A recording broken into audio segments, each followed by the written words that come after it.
अपने पैरों से बगैर कोई आवाज किए तन्वी धीरे धीरे नीचे जाती है। लिविंग रूम को खाली देखकर उसे तसल्ली होती है और तन्वी फौरन किचन की तरफ भागती है और फ्रीज खोलकर उसमें से ब्रेड निकालकर खाने लगती है। इतने में उसे घर के बाहर किसी कार के आने की आवाज सुनाई देती है। घबराहट से वो बिल्कुल चौंक पड़ती है। उसके चेहरे पर परेशानी साफ नजर आने लगती है। क्या मिस्टर विद्युत वापस घर आ गए?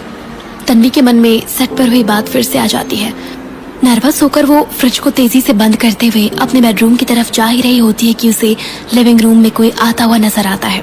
ये सोचकर तन्वी किचन के दरवाजे में ही रुक जाती है और बाहर की तरफ देखने लगती है। सामने के दरवाजे से विद्युत अंदर आता है। उसके आते ही केयर टेकर उसके पास जाती है और उससे कहती है, सर आप वापस आ गए? विद्युत अपना कोट केयर टेकर को देकर उससे पूछता है, क्या हुआ उसे? दरअसल मैडम को। केयर टेकर विद्युत की बात का जवाब दे ही रही होती है कि विद्युत गुस्से में बोल पड़ता है, उसे मैडम कहकर बुलाने की कोई जरूरत नहीं है। उसकी बातों से कुछ देर के लिए पूरा लिविंग रूम बिल्कुल शांत हो जाता है। विद्युत की बात सुनकर तन्वी इतना चिढ़ जाती है कि वो किचन से बाहर निकलकर केयर टेकर से कहती है, आप मुझे तन्वी बुला सकती हैं। अचानक ही पूरा माहौल ऑकवर्ड साइलेंस से भर जाता है। केयर टेकर विद्युत की तरफ मुड़कर उससे कहती है, दरअसल तन्वी ने आज खाना नहीं खाया।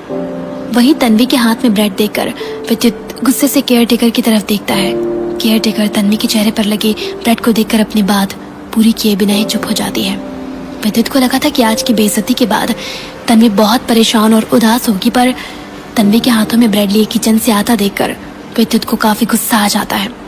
तन्वी को देखकर ये बिल्कुल नहीं कहा जा सकता था कि आज की बातों से उसे कुछ खास फर्क पड़ा हो। विद्युत तन्वी से कुछ कहते कहते रुक जाता है। वो एक नजर तन्वी को गौर से देखता है। उसके पास आकर वो अपने हाथ को उसके गाल पर ले जाता है।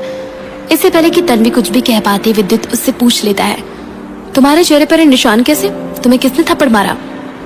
ये निशान उसी ने दिए हैं जिसके साथ आपका अफेयर चल रहा है। तन्वी के मन में आता है कि विद्युत को ये जवाब दे दे, पर तन्वी जानती थी कि विद्युत को ये सब कहने का कोई फायदा नहीं है। शायद विद्युत यामिनी के गुस्से का बदला भी तन्वी से ही ले। तन्वी अपने चेहरे से विद्युत के हाथों को झटके से हटा देती है। विद्युत गुस्से में तेज आवाज में उसे फिर से पूछता है, तो तुम ये कभी नहीं बताने वाली कि यामिनी ने तुम्हें थप्पड़ मारा है? विद्युत की बात सुनकर तन्वी को ऐसा लगता है जैसे वो उसकी सिचुएशन का मजाक उड़ा रहा हो। कुछ देर सोचने के बाद तन्वी विद्युत से कहती है, इतनी छोटी सी बात के लिए आपको परेशान होने की कोई जरूरत नहीं है। मुझे जरूरत नहीं है? तुम मुझ पर एहसान जताना चाहती हो? कहीं तुम ये तो नहीं सोच रहे कि मैं तुम्हारे थप्पड़ का बदला यामिनी से लूंगा? विद्युत तन्वी को चिढ़ाते हुए कहता है। तन्वी उसकी बात का कोई जवाब नहीं देती। विद्युत अपने केयर टेकर की तरफ घूमकर उनसे कहता है, माया आपकी उम्र काफी हो गई है, आंखें भी कमजोर हो रही है। आगे से ध्यान रखिएगा कि आपको कोई बेवकूफ ना बना पाए। बेवकूफ? क्या मिस्टर विद्युत मुझे ब्लेम कर रहे हैं कि मैंने उनके केयर टेकर को बेवकूफ बनाया?